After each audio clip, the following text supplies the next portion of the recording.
कि black magic भी उन्हीं को होता है। हाँ, वो भी कुंडली देख के ही होता है। बिल्कुल बिल्कुल। देखिए क्या कहते हैं कि अगर आपकी कुंडली में चौथा घर जो होता है ना, आपका सुख भाव होता है, ठीक है। अब किसी को सुख क्यों नहीं मिल रहा, वो उसके 4th हाउस में पता चलेगा। 6th हाउस जो है ना, हमारे किए कराए का है, किया कराया तंत्र मंत्र जो है। और 8वां घर जो है ना, ये हमारा पैरानॉर्मल एक्टिविटीज का है। और 6ठा घर हमारा रोग का, ऋण का और शत्रु का भी है, ठीक है।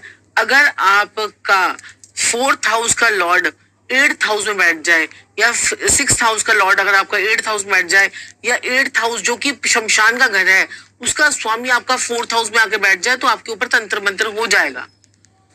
ठीक है, वो तंत्र मंत्र आपके ऊपर होगा ही होगा। 6ठे घर का और 8वें घर का स्वामी भी अगर आपका 4th हाउस में बैठ जाएगा, 6ठे घर का अगर आपके 4th हाउस में बैठ गया जो अगर स्वामी है, तो ऐसे लोगों के ऊपर सारी जिंदगी कर्जे चढ़े रहेंगे। कुछ भी कर ले वो कर्जे अपने उतार नहीं पाएंगे इस जन्म में। तो वो कर्जे अपने वो लेकर आते हैं, जिंदगी में किस्मत पर लिखवा के आते हैं। तो ये है, सबसे पहले तो आपको क्या करना है कि अगर तंत्र मंत्र बाई चांस हो जाता है, तो ऐसे लोगों को क्या करना है, क्या कहते हैं कि एक नीम की डंडी होती है, कड़ी पत्ते की डंडी ले लो या नीम के पेड़ की डंडी ले लो, उसके ऊपर से 7 बारी एंटी क्लॉकवाइज उतारो और उसको जाकर बाहर जाके जला दो, घर के बाहर, नीम की डंडी को। हाँ, ये मंगलवार करते रहो। और अगर आपको लगता है कि हाँ भी हमारे घर पर कुछ तंत्र मंत्र हो गया है, तो आप ना एक ढक्कन जो है सफेद विनेगर का आता है, विनेगर, व्हाइट वाला विनेगर, यानी जिसको सिरका बोलते हैं, उसको अपने घर में आप पोछे लगवाने शुरू कर दो। उससे भी तंत्र मंत्र जो है आपका निकलना शुरू हो जाता है।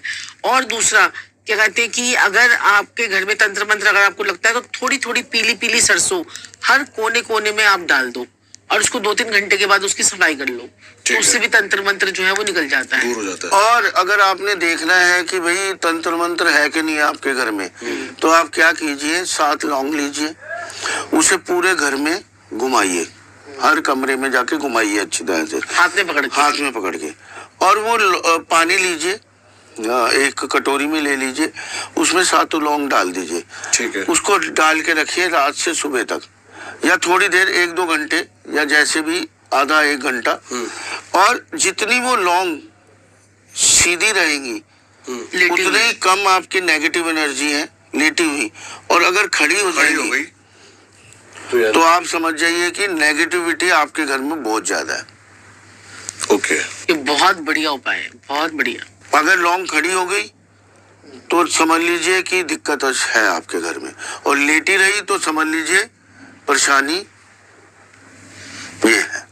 तो जैसे साक्षी जी ने बताया कि विनेगर डाल के पोछा लगाइए, रात को पीली सरसों छिड़क दीजिए, सुबह फिर झाड़ू में उसको निकाल दीजिए।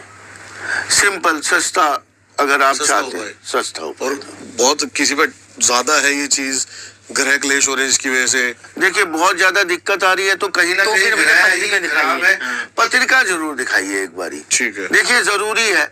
अब बुरे वक्त में ये सब कुछ क्यों होता है, अच्छे वक्त में क्यों नहीं होता? सही बात है। अच्छे वक्त में मैंने तो नहीं देखा अच्छे वक्त में किसी को तंत्र मंत्र होते हुए भी। छोटी मोटी बुराई भी आती है, एक्सीडेंट भी हो जाता है, या कुछ भी हो जाता है, तो उसमें कहते हैं चलो यार होना तो हो गया, है ना।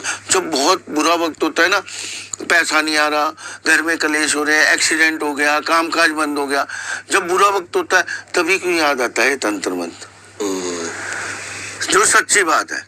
सही बात। तो कहीं ना कहीं हर चीज का जो बेस है वो ग्रह है।